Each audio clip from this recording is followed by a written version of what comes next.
Hello दोस्तों, Satbir online classes में आप लोग का स्वागत है। भारत के राष्ट्रवाद के हम लोग प्रश्न उत्तर कर रहे हैं। कल जो किए थे हम लोग लघु उत्तरीय में 20 शब्दों में, आज जो प्रश्न है हम लोग को 60 शब्दों में इसको उत्तर देना है।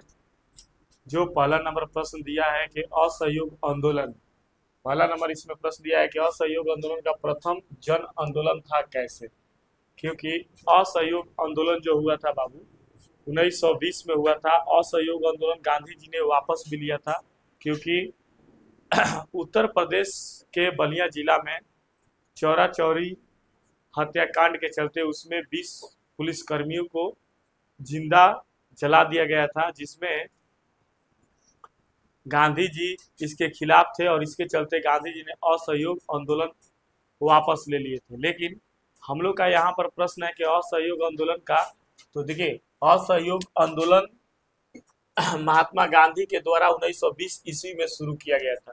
असहयोग आंदोलन कब शुरू किया गया? तो 1920 में। किनके द्वारा? तो महात्मा गांधी के द्वारा। ठीक है। इस आंदोलन में छात्र, नौजवान, मतलब कि जब आंदोलन शुरू हुआ तो इस आंदोलन में लोगों ने बढ़ चढ़कर भाग लिए थे, जिसमें से नौजवान थे, छात्र थे, महिला थे, पुरुष था, मजदूर था। सारे लोग इस आंदोलन में अपना जान झोंक दिए थे। इसी बीच में तो यही है यहाँ पर कि छात्र, नौजवान, मजदूर, किसान, महिला, सभी वर्ग के लोग बढ़ चढ़कर इसमें भाग लिए थे। इसलिए असहयोग आंदोलन को जन आंदोलन कहा जाता है। इसलिए तब पूछेगा कि भाई असहयोग आंदोलन को जन आंदोलन क्यों कहा जाता है? तो असहयोग आंदोलन का जन आंदोलन इसलिए कहा जाता है कि इस आंदोलन में जो 1920 में असहयोग आंदोलन शुरू हुआ था, इसमें देश के सारे लोग बढ़ चढ़कर भाग लिए थे। जैसे में मजदूर, किसान, महिला, छात्र, नौजवान, सभी लोगों ने अपना जान दम झकझोर के पूरे मन तन से इस आंदोलन में भाग लिए थे। इसी के चलते इसे असहयोग आंदोलन का जन आंदोलन कहा जाता है। ठीक है, यही चीज यहाँ पर लिखा हुआ है। दूसरा नंबर प्रश्न है हम लोग का, किस सविनय अज्ञात आंदोलन के क्या परिणाम हुए? तो देखिए परिणाम तो बहुत सारे, कम से कम 8 गो परिणाम आपके बुक में दिया हुआ है। 8 परिणाम अपने बुक में भी देख सकते हैं इस आंदोलन के, जिसमें मैंने आपको 4 गो परिणाम लिखवाए हैं। क्योंकि यहाँ पर हम लोग का प्रश्न बोला है केवल 60 शब्दों में ही उत्तर देना है, तो मैंने कम से कम में उत्तर देना है। इसके चलते हमने आपको कम ही चीज में लिखे हैं। तो यहाँ पर लिखे हैं कि भाई सविनय अज्ञात आंदोलन के निम्नलिखित परिणाम हुए। पहला, सविनय अज्ञात आंदोलन में राष्ट्रीय आंदोलन में सामाजिक आधार पर विस्तार किया गया, मतलब कि लोगों को जोड़ा गया। इसी को कहते हैं विस्तार। लोगों को ज्यादा से ज्यादा लोगों को जोड़ा गया। सविनय अज्ञात आंदोलन के कारण ही ब्रिटिश सरकार 1935 में भारत शासन अधिनियम पारित किया था। मतलब कि इसी आंदोलन के कारण जब लोगों ने एकजुट हुए और जनसंख्या आंदोलन में बढ़ती चली जा रही थी, तब ब्रिटिश सरकार ने 1935 में इस अधिनियम को एक पारित किया। आगे, पहली बार ब्रिटिश सरकार ने कांग्रेस से समानता के आधार पर बातचीत करने के लिए तैयार हुई। इस आंदोलन के कारण ही जो ब्रिटिश सरकार थी वो कांग्रेस से बातचीत करने के लिए तैयार हुई। ठीक है। और चौथा कि सविनय अज्ञात आंदोलन से श्रमिक कृषि आंदोलन भी प्रभावित किया गया, और इस आंदोलन में भाई किसान लोग, मजदूर लोग, सब लोग भाग ले रहे। ऐसे क्या हुआ कि ब्रिटिश सरकार ने प्रभावित हुआ। और सारा भी कारण है 4 गो। ठीक है, आप लोग इतने लिख लीजिएगा, एग्जाम में आपका नंबर मिल जाएगा। अब हम लोग देखेंगे इसमें के थर्ड क्वेश्चन। आइए देखते हैं।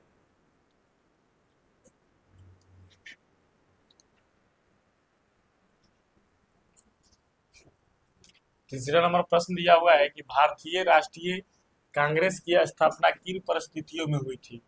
तो हम लोग जानते हैं कि भारतीय राष्ट्रीय कांग्रेस की स्थापना जो हुआ था वो 28 दिसंबर 1885 ईस्वी को मुंबई के गुरुकुलदास कॉलेज में हुआ था, जिसमें टोटल 72 अनुयायियों ने भाग लिए थे। लेकिन यहाँ पर पूछा है हम लोग का प्रश्न कि मतलब कि कांग्रेस पार्टी की स्थापना हुई तो किन परिस्थितियों में? परिस्थितियों की बात कर रहा है, तो परिस्थिति जब लोगों ने देखा कि भाई बिना संगठन का कोई काम नहीं हो सकता है, किसके चलते कांग्रेस पार्टी की स्थापना हुई थी? कांग्रेस पार्टी के संस्थापक कौन थे भाई? तो ये हुम, और उसके प्रथम अध्यक्ष कौन थे? तो डब्ल्यू.सी. बनर्जी थे। ठीक है, तो यहाँ पर है कि भारतीय राष्ट्रीय कांग्रेस की स्थापना 28 दिसंबर 1885 ईस्वी को हुई थी। इस समय इंडियन एसोसिएशन के द्वारा रेट बिल का विरोध किया गया था। उस समय एगो संगठन था इंडियन एसोसिएशन, जो यहाँ रेंट बिल लगा था, ये नियम कानून था, इसके विरोध में ये संगठन जो था ये विरोध कर रहा था। ठीक है, विरोध किया जा रहा था। साथ ही साथ लॉर्ड लिटन, उस समय भारत का वायसराय जो थे लॉर्ड लिटन थे। कौन थे भाई? लॉर्ड लिटन। लॉर्ड लिटन उस समय भारत के वायसराय थे। प्रेस अधिनियम और शस्त्र अधिनियम का भारतीय द्वारा जबरदस्त विरोध किया जा रहा था, जिसके कारण सरकार को प्रेस अधिनियम वापस लेना पड़ा। जिसके कारण इस मतलब कि इंडियन एसोसिएशन के द्वारा जो विरोध किया गया सरकार के प्रति, ब्रिटिश सरकार के प्रति, तो उस ब्रिटिश सरकार ने इस विरोध में जो ये नियम अपना लगाई थी रेट बिल, इसको क्या कर लिया? वापस लिया। तब से लोगों ने समझा कि भाई संगठन में एक दम है। तो इस संगठन को देखकर, इस रेंट बिल को देखकर जब सरकार, ब्रिटिश सरकार ने जब वापस ले लिया, तब यहाँ लोगों के मन में आया कि बिना संगठन बनाए कोई काम नहीं हो सकता है। तब जाके भारतीय राष्ट्रीय कांग्रेस पार्टी की स्थापना 28 दिसंबर 1885 को मुंबई में गोकुलदास कॉलेज में हुआ था। ठीक है, इसके कारण लगने वाला लगान संगठित होना आवश्यक है, इसलिए कांग्रेस की स्थापना हुई। ठीक है, इसके बाद हम लोग का है नेक्स्ट प्रश्न है कि बिहार में किसान आंदोलन की टिप्पणी लिखे। तो हम लोग को मात्र 60 शब्दों में लिखना है। अगर बिहार में किसान आंदोलन का टिप्पणी अगर लिखिएगा तो 500 वर्ड में लिखाएगा, तब वो पूरा नहीं होगा। बहुत बड़ा विवरण है, क्योंकि ये बिहार में जो किसान आंदोलन जो चंपारण से शुरू हुआ, और ये भारत की एक पहला आंदोलन जो था, ये सफल आंदोलन हुआ था, जिसमें गांधी जी के हाथों द्वारा ये 3 कठिया प्रणाली नियम कानून जो लगा था, इनको हटवाया गया था इस आंदोलन में। इसका टिप्पणी आप बहुत शब्दों में लिख सकते हैं, 500 वर्ड में, 1000 वर्ड में, बहुत चर्चा है। लेकिन हम लोग को बोला है 60 वर्डों में प्रश्न को उत्तर देने के लिए, तो 60 ही वर्ड में देंगे, थोड़ा सा इधर उधर होते रहता है। तो 3 कठिया प्रणाली सबसे बड़ा यहाँ पर महत्वपूर्ण था। अगले प्रश्न में भी बताए थे कि 3 कठिया प्रणाली का मतलब होता है कि 20 कट्ठा में 3 कट्ठा नील की खेती करना जरूरी था, अगर नील का खेती, क्योंकि ये ब्रिटिश सरकार का ऑर्डर था। ठीक है, कि आपको 20 कट्ठा में 3 कट्ठा नील की खेती करना अनिवार्य था। इसके चलते तो इसमें कल भी बताए थे कि राजकुमार शुक्ल ने गांधी जी को इनवाइट किए थे 1916 में जाकर, लखनऊ सम्मेलन में जब गांधी जी भाग लिए थे उस समय, तब गांधी जी ने यहाँ पर आए और 1917 में चंपारण में आंदोलन में भाग लिए, और इस आंदोलन को 3 कठिया प्रणाली को हटवाए और इस आंदोलन को सफल बनवाए। तो हम लोग को शॉर्ट में लिखना है, ज्यादा विवरण तो लिखना नहीं है। तो यहाँ पर यही लिखना है कि बिहार में 3 कठिया प्रणाली व्यवस्था प्रचलित थी। नील की खेती करने के लिए भूमि की उर्वरकता कम होती, मतलब कि उसकी दिन पर दिन नील की खेती करने से जो भूमि होती थी वो दिन पर दिन क्या हो रही? बंजर हो रही थी। क्या हो रही थी भाई?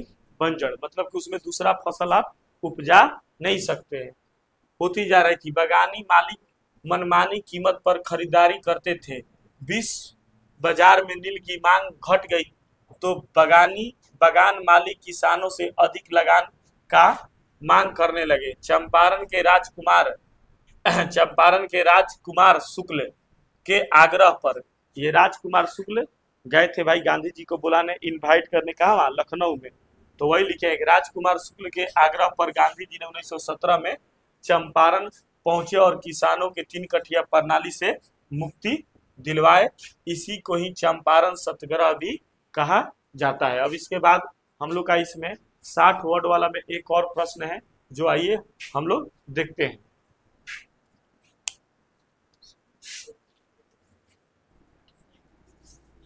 देखिए बाबू, 5वां नंबर प्रश्न है कि स्वराज पार्टी की स्थापना का उद्देश्य का विवेचन करें। देखिए, स्वराज पार्टी की स्थापना करने का चित्तरंजन दास और मोतीलाल नेहरू का 2 रीजन था।